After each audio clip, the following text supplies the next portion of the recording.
Eiswein, ein Kriminalroman von Carmen Mayer. Dieser kleine Einblick in das Buch wird von der Autorin gelesen.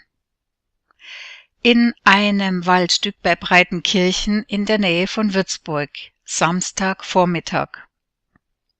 Jemand hat versucht, ihr irgendetwas aus dem Kopf zu schlagen. Hauptkommissarin Annemarie Zeller erhob sich aus dem feuchten Moos, in das sie sich neben die weibliche Leiche gekniet hatte. Walter Braunagel bemühte sich, ruhig zu bleiben. Er hatte nicht verhindern können, dass seine Chefin mit zum Tatort kam, weil Kommissar Norbert Schwarz an diesem Vormittag einen wichtigen privaten Termin wahrnehmen wollte. Und was? Annemarie Zeller streifte ihre Einmalhandschuhe ab und steckte sie in einen der mitgebrachten Plastikbeutel. Ohne sich nach ihrem Kollegen umzudrehen, antwortete sie: »Das herauszufinden ist Ihr Job, Walter Braunagel.« »Ach, tatsächlich?« Annemarie Zeller fuhr herum. Braunagel fing einen wütenden Blick ein, den er jedoch ignorierte. »Wie kommen Sie darauf, dass ihr irgendjemand etwas aus dem Kopf schlagen wollte?« beharrte er auf einer Erklärung. »Sieht man das nicht?« Kommissar Walter Braunagel warf einen schnellen Blick auf die Leiche. Mehr ertrug er nicht. Er räusperte sich und wartete, bis der Fotograf mit seinen Aufnahmen fertig war und seine Ausrüstung zusammengepackt hatte. Annemarie Zeller ging zu den Kollegen hinüber, die den Bereich um die Tote mit rot-weißem Trasierband gesichert hatten. Braunagel sah, dass sie etwas in ihr Handy tippte und vermutete, sie organisierte einen Leichentransport und sprach anschließend mit dem Staatsanwalt. Auch diese Anrufe zählten zu seinen Aufgaben, aber er verkniff sich einen Kommentar. Ihm war völlig klar, warum sie selber anrief, vor allem bei Staatsanwalt Dr. Schiller. Die Kommissarin schälte sich aus ihrem Schutzanzug. Sie reichte ihn an eine der Polizisten weiter, die noch mit dem Trasierband beschäftigt waren, und strich Jacke und Hose ihres dunkelblauen Anzugs glatt. Walter Braunagel beobachtete sie dabei kopfschüttelnd.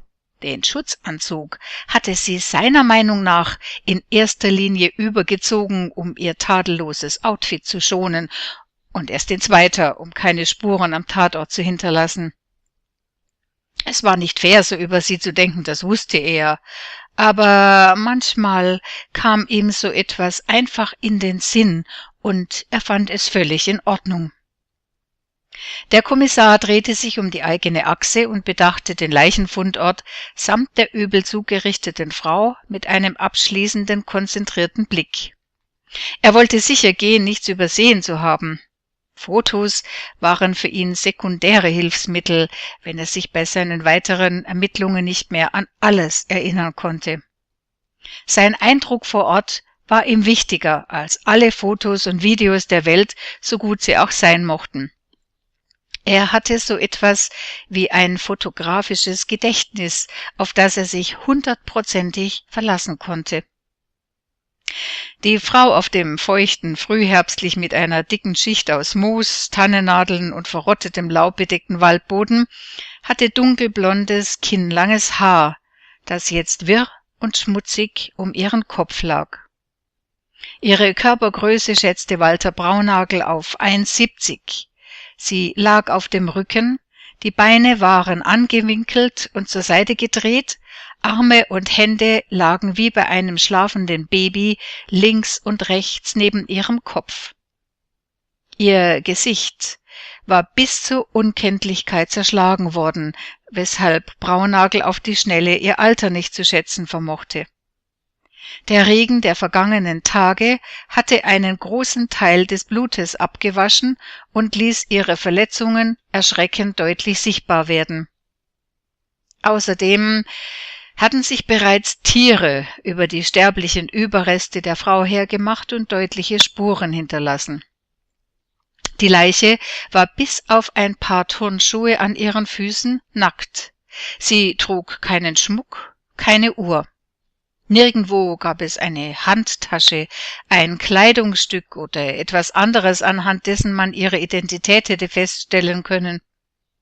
Sie lag keinen Meter neben einem offensichtlich wenig genutzten Waldweg, der ebenfalls mit einer Schicht aus Tannennadeln über einem dicken Pelz aus Moos bedeckt war. Es gab wenig Unterholz in unmittelbarer Nähe des Fundorts und nur niedrig wachsende Pflanzen, deren Blätter und Stiele teilweise geknickt waren. Vermutlich hatten Tiere diese Spuren hinterlassen. Von dort, wo die Tote lag, konnte man den Weg ein Stück vor und zurück einsehen, bevor er in einer leichten Kurve auf der einen Seite und hinter einer Kuppe auf der anderen Seite verschwand. Walter Braunagel war sterbenselend geworden beim Anblick dieser Leiche. Er würde sich nie an solche Situationen gewöhnen. »Die ist schon etwas länger tot«, hörte er Ralf Kluge vom Erkennungsdienst sagen, der neben ihn getreten war. Braunagel war ihm insgeheim dankbar für die Ablenkung. Es hat geregnet und war reichlich kühl in den vergangenen Tagen. Deshalb sind noch nicht so viele Viecher. »Notiert«, unterbrach Braunagel ihn schnell und erntete ein verständnisvolles Kopfnicken. »Was ich damit sagen wollte, es gibt so gut wie keine sofort verwertbaren Spuren nach dem heftigen Regen gestern und vergangene Nacht.« »Danke, klar doch.« »Fuß- oder Reifenspuren irgendwo?« »Mit der Spurensicherung sind wir fertig«, antwortete Kluge und wies mit dem Kinn auf zwei Kollegen in weißen Schutzanzügen, die gerade ihre Sachen zusammenpackten und zum Auto brachten. »Fußspuren, die wir verwenden könnten, wurden nicht gefunden.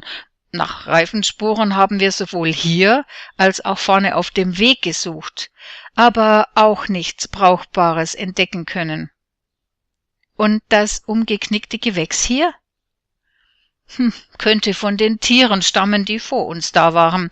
Das lässt sich nicht mehr so genau feststellen, Braunagel«, bestätigte Kluge dessen eigene Überlegungen. »Vergewaltigungsopfer, Kampf- oder Abwehrspuren?« wollte Braunagel wissen.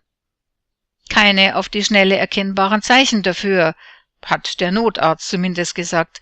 »Das wird die Rechtsmedizin schon noch herausfinden.« Die Zeller ist der Meinung, jemand habe ihr etwas aus dem Kopf schlagen wollen. Es klang eher nach einer Frage als nach einer Feststellung.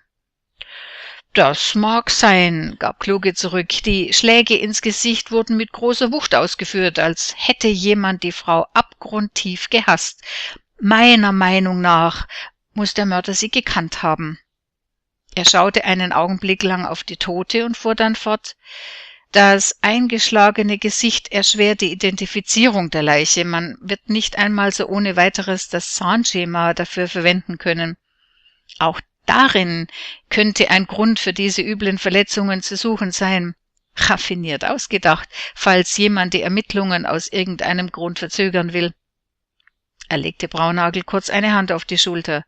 »Aber nicht geschickt genug, nicht wahr, Herr Kollege?« Braunagel verzog das Gesicht.